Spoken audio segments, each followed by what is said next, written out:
যিনি গৌরহরিকে আশ্রয় করেছেন তার বলতে কিছু নেই, তাকে একেবারে সহায় সম্বলহীন করে দেন, নিঃস্ব করে দেন, পথের কাঙ্গাল করে দেন।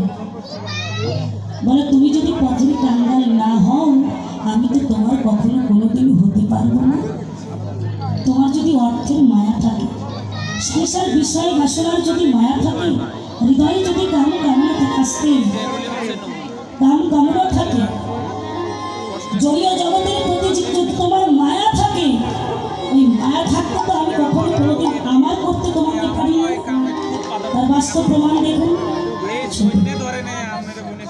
তখনকার দিনের বাংলার নবাব ছিলেন রাজা হুসেন শাহ। কথাগুলো একটু লক্ষ্য করবেন না যে ভগবানকে কেমন করে পাওয়া যায়। তখনকার দিনের বাংলার নবাব ছিলেন রাজা হুসেন শাহ। তাহারই রাজ্যে তিনি সেনাপতিত্ব